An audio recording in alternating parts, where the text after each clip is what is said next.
సాయిరామ్ సమర్థ సద్గురు సాయినాథ్ మహారాజ్ కీ జై. మన సాయి బిడ్డలందరికీ నమస్కారం అండి. ఎలా ఉన్నారు?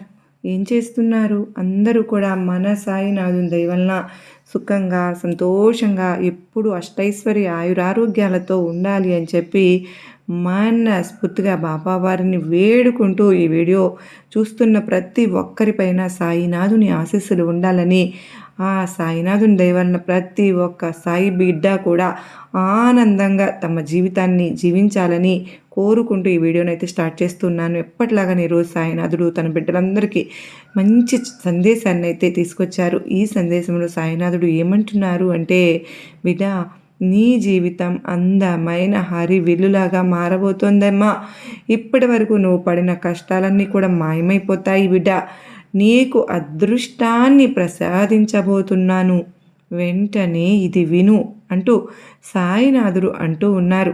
ఇప్పటి వరకు తన బిడ్డలు అనుభవించినటువంటి కష్టాలకు ఇది ముగింపు అని సాయినాథుని ఉద్దేశం. అయితే సాయినాథుడు తన బిడ్డలకు ఏ విధంగా ఈ అదృష్టాన్ని ప్రసాదించబోతున్నారు, ఏ విధంగా వారి జీవితాన్ని ఒక అందమైన హరివిలులాగా మార్చబోతూ ఉన్నారో స్వయంగా సాయినాథుని మాటల్లోనే విని తెలుసుకుందామా.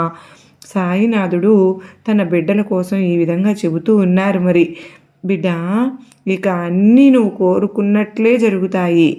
నీ జీవితం అందమైన హరివిలులాగా మారబోతోంది. నీకు అదృష్ట తలుపులు తెరవబోతున్నాను. మరి నీ సాయి చెప్పేది నువ్వు పూర్తిగా వింటావా? మౌనంగా శ్రద్ధగా నీ సాయి చెప్పేటటువంటిది వింటే కనుక నీకే అర్థమవుతుంది. ఇక రాబోయే రోజుల్లో నీ జీవితం నందనవనంలాగా మారబోతోంది. ఇక నీకు ఆనంద గడియలు అనేవి మొదలయ్యాయి. అసలు జీవితం అంటే ఏంటో తెలుసా బిడ్డ? ప్రాణంతో ఉండడమా లేక ఆనందంగా ఉండడమా? పేరు ప్రతిష్టలు పొందడమా లేక డబ్బు సంపాదించడమా? ఇవేవి కూడా ఉన్నా లేకున్నా సరే జీవితాన్ని జీవించాల్సిందే కదా. ఈ అదృష్టం మళ్ళీ మళ్ళీ రాదు. ఈ జన్మలో వచ్చిన ఈ మానవ జీవితాన్ని ఆనందంగా జీవించి గడపాలి. అంతేగాని ఎప్పుడు కూడా బాధతో కూర్చోనే కూడదు. చూడమ్మా, ఇవన్నీ నీకు ఉన్నా లేకున్నా నీ జీవితాన్ని నువ్వు జీవించి తీరాలి కదా.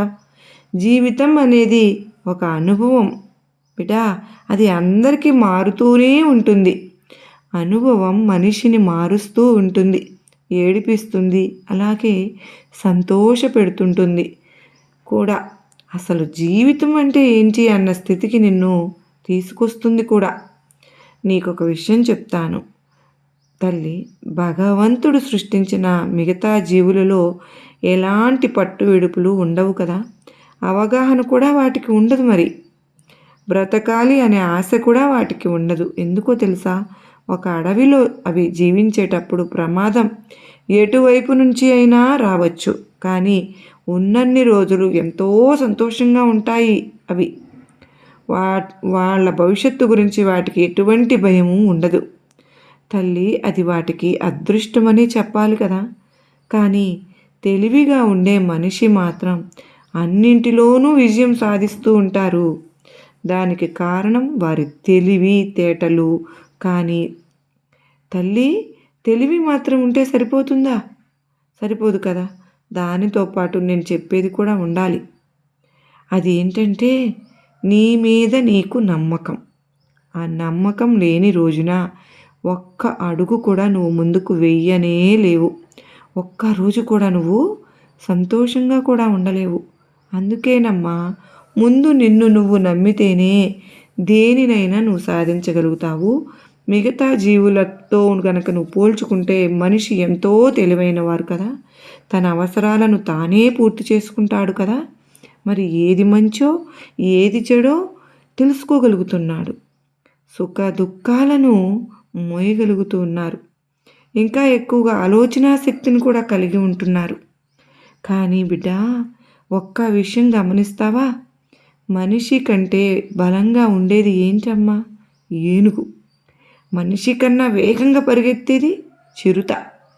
మనిషి కన్నా ఎక్కువ కష్టం చేసేది గాడిద. ఇలా మనిషిని కన్నా కూడా బలంగా ఉన్న జీవులు ఎన్నో ఉన్నా సరే మనిషి మాత్రమే అన్నిటినీ నడిపిస్తూ ఉన్నారు. ఎందుకు అంటే మనిషికి మాత్రమే బుద్ధి బలం ఉంది. కనుకనే ఎటువంటి కష్టాన్ని అయినా సరే, సమస్యను అయినా సరే ఎదుర్కొనే శక్తి ఒక్క మనిషికి మాత్రమే ఉంది. అటువంటి తెలివి తల్లి ఎలాంటి సమస్యనైనా ఎదుర్కొనే శక్తి మనిషికి మాత్రమే ఉంటుంది కదా. కానీ మిగతా జీవులకి అవి లేవు కదా. కానీ అవి కూడా సంతోషంగానే ఉంటున్నాయి. ఇన్ని తెలివితేటలు సంపాదించిన మనిషి మాత్రం ఏదో ఒకటి ఎప్పుడు ఆలోచిస్తూ బాధపడుతూనే ఉంటాడు. చూడమ్మా, ఎప్పుడు కూడా నమ్మకం అనే ఆకాశాన్ని నీ దగ్గర ఉంచుకో. ఆకాశంలో హరివిల్లు వచ్చినప్పుడు ఎంత అందంగా ఉంటుంది కదూ. అలాగే నమ్మకం అనేది జీవితంలో బలపడినప్పుడు ఆనందకరమైన జీవితం ఉంటుంది. స్థిరమైన నమ్మకాన్ని నీ మనసులో నిలుపుకుంటే నువ్వు దేనినైనా సాధించగలుగుతావు.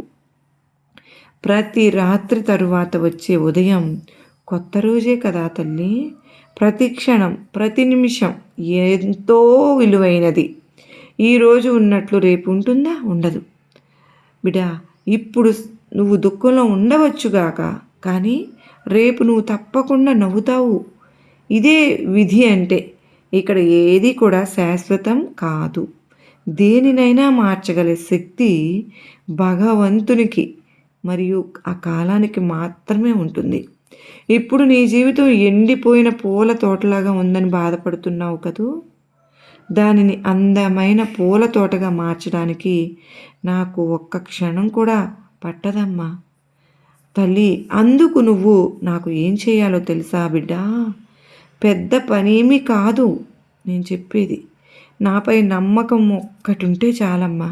నిజాయితీగా నమ్మకంగా ఉండు. నీ కోసం నువ్వు నిజాయితీగా ఉండు. ఇక నీ కష్టాలు, బాధలు అన్నీ నేను తీరుస్తాను కదా. ఇప్పటి వరకు నువ్వు ఇతరుల కోసమే జీవించావు, అవునా కాదా? కానీ ఇవాల్టి రోజు నుంచి, ఈ క్షణం నుంచినే ప్రతి క్షణం నీ కోసం నువ్వు జీవించు. నేను ఎప్పుడు నీతోనే ఉంటానమ్మా. నిన్ను వదిలి నేనెక్కడికి వెళ్తాను చెప్పు? ఎక్కడికి వెళ్ళను. నీ జీవితం నీ చేతుల్లోనే ఉంది అన్న విషయం నువ్వు గుర్తించాలి అంతే. నీకు నచ్చినట్లు అందంగా మార్చుకోవాలి కూడా. ధైర్యంగా ఉండమ్మా అంటూ సాయినాథుడు అంటూ ఉన్నారు కదా. మరి ఈరోజు ఈ సందేశంలో సాయినాథుడు ఏం చెప్పారో మనం ప్రతి ఒక్క బిడ్డకు కూడా అర్థమైందని అనుకుంటూ ఉన్నాను. బాబావారు ఏం చెబుతూ ఉన్నారు అంటే, ఈ జన్మలో మనం మనిషిగా జీవించాం కదా. ఈ జీవితాన్ని ఎంతో కొంతమందికి మాత్రమే ఆ దేవుడు ఇచ్చినటువంటి ప్రసాదంగా భావిస్తారు. ఎందుకంటే వచ్చే జన్మలో మనం ఎలా పుడతామో మనకు తెలియదు కదా. అందువల్ల అతి శ్రేష్టమైనటువంటి ఈ జీవితాన్ని మనం ఏ రోజు కూడా ఆస్వాదిస్తూ జీవించాలి, ఆనందంగా జీవించాలి. ఎప్పుడు కూడా బాధతోనూ, దుఃఖంతోనూ, నిరాశతోనూ ఉండకూడదు. ఆ భగవంతుడు నువ్వు ఏ జీవికి రాని అదృష్టాన్ని నాకు ప్రసాదించారు కదా. నన్ను ఒక మనిషిగా పుట్టించారు కదా. నేను ఆలోచించగలను, దేనినైనా సాధించగలను. నా లోపల ఏమనిపిస్తుందో, నా మనసుకు ఏమనిపిస్తుందో అది నేను పక్క వారితో పంచుకోగలుగుతున్నాను. కానీ మూగజీవులు అలా కాదు కదా. వాటికి ఏమనిపించినా సరే అవి బయటికి వ్యక్తపరచలేవు. అవి వాటి జీవితానికి కూడా ఎప్పుడు గ్యారంటీ ఉండదు కదా. అవి ఒక అడవిలో జీవించాలి. ఎప్పుడు ఎటువైపు నుంచి ప్రమాదం వస్తుందో కూడా తెలియదు. అది సాటి జీవుల వల్లే కాదు కదా, మంది ప్రకృతి వల్ల కూడా కావచ్చు. కానీ అవి ఏమీ ఆలోచించవు. ఉన్నన్ని రోజులు సంతోషంగా ఉంటాయి, కడుపు నిండా తింటాయి, కంటి నిండా నిద్రపోతాయి. కానీ ఎటువంటి సమస్యనైనా పరిష్కరించుకోగలిగేటటువంటి మనిషి మాత్రం ఎప్పుడు దేన్నో ఏదో ఒక దాని గురించి ఆలోచిస్తూ బాధపడుతూనే ఉంటున్నాడు. ఎంత పెద్ద అనారోగ్యం వచ్చినా సరే ఈ రోజుల్లో దాన్ని క్యూర్ చేసుకోగలుగుతున్నాము. ఎన్నో హాస్పిటల్స్ ఉన్నాయి, ఎన్నో మెడిసిన్స్ వస్తున్నాయి. కానీ జంతువులకు అలా కాదు కదా. ఏదైనా డిసీజ్ వస్తే వాటికి వచ్చింది అంటే అవి చనిపోవాల్సిందే. కానీ మనిషి అలా కాదు కదా. ఒక సమస్య వస్తే దాని నుంచి ఎలా బయటపడాలో ఆలోచిస్తున్నాం. ఒక బాధ కలిగితే దాని నుంచి ఎలా బయటపడాలో ఆలోచిస్తున్నాం. వాటి గురించి తప్పకుండా తప్పించుకుంటూ ఉన్నాము. కానీ ఇంత ఆలోచన శక్తి ఉన్న మనిషికి మాత్రం ఎందుకు ఈ బాధలు, ఎందుకు ఈ కష్టాలు అంటే అది వారిపై వారికి నమ్మకం లేకపోవడం. వారిపై ఎప్పుడైతే వారికి నమ్మకం ఉంటుందో అప్పుడే వాళ్ళ జీవితం మంచిగా ఉంటుంది. ముందుకు అడుగు వేయాలి అంటే, ఒక పని చేయాలంటే ఎక్కువగా ఆలోచిస్తూ ఉంటారు, వెనకడుగేస్తూ ఉంటారు. ఎప్పుడైనా సరే సాధిస్తామా, ఓడిపోతామా, ఓడిపోతే నా పరిస్థితి ఏంటి అని ఇదే ఆలోచిస్తూ ఉంటారు కొంతమంది. మనం మొదలుపెట్టేటప్పుడు ఇందులో నేను గెలుస్తాను అనే నమ్మకంతో మొదలుపెట్టాలి.